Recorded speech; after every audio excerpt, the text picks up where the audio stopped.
Bueno, en la primera clase vamos a repasar un poco tanto lo que hemos visto en arquitectura y desarrollo web para ver el concepto de almacenes de datos, como también lo que vimos en programación orientada a objetos, como una aplicación que permita utilizar un archivo como una forma de almacenar los datos, ¿no? Entonces, recordar dentro de la arquitectura, aunque el concepto de arquitectura web se puede analizar, como se ve un poco en el tema, primero los temas que vimos, de varias maneras.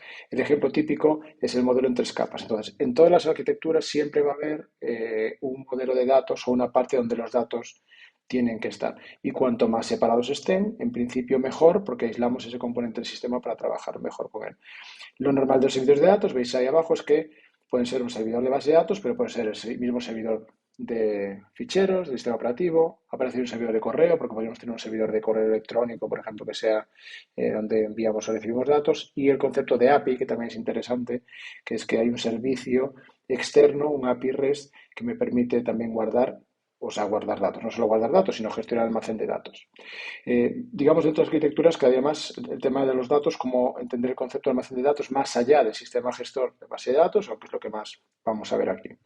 El problema siempre es el mismo, que es cómo hacemos para que los datos permanezcan, es decir, la persistencia de los datos. En una conexión HTTP, y recordar que siempre es un protocolo que no es orientado, o sea, que sin estado, uno de los problemas que tenemos es qué hacemos para que si el usuario nos visita otra vez o queremos guardar información del usuario, ¿dónde los guardamos? ¿Dónde los almacenamos? Y esto lo podemos hacer de varias maneras.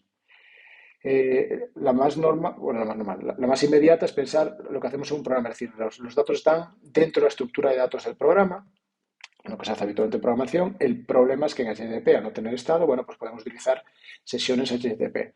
Y esto nos puede servir para cosas muy sencillas, pero nos plantea el problema de que para cada usuario la sesión es independiente. Entonces, no nos vale de mucho, pero en algún caso puede ser. O sea, la presencia de los datos utilizando el mismo programa, la misma estructura de datos, bueno, variables, arrays y demás, y objetos dentro de la aplicación.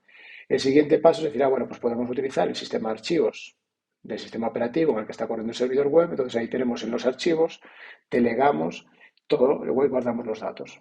Los podemos guardar en diferentes formatos. Ya hemos visto TXT, los CSV, JSON, bueno, el que es serializar los objetos, lo que queramos, pero ya es el sistema de archivos.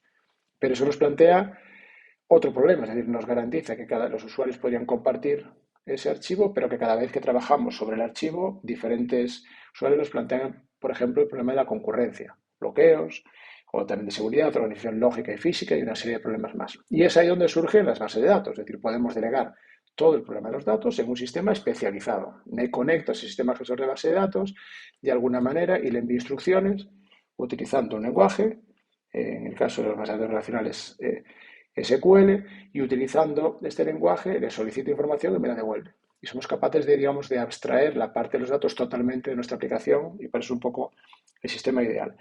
Y otro esquema es utilizar un API, es decir, donde el almacén de los datos, y como recordar que un API RESTful nos permite desarrollar las operaciones CRUD, las cuatro, es delegar en un API, es decir, en un servicio web, el almacenaje de los datos. Y eso en una aplicación que puede estar en la misma máquina o en otra, digamos que ya la dependencia está totalmente aislado, por decirlo así. Ya no es un servidor de base de datos, sino que es un servidor web que sirve ese API REST. Quizá cada vez más utilizado porque tiene grandes ventajas para cosas sencillas. Si la cosa se complica y la gestión de los datos es muy compleja, para eso no hay nada como una base de datos, nada más rápido y más eficiente, ¿no?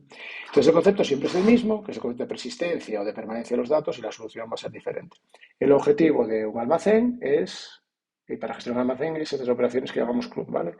Que podamos crear datos, que podamos leer y consultar los datos, que podamos actualizarlos y poderlos borrar. Cualquiera de los mecanismos que utilicemos de almacén de datos nos sirve, siempre y cuando podamos hacer esas operaciones.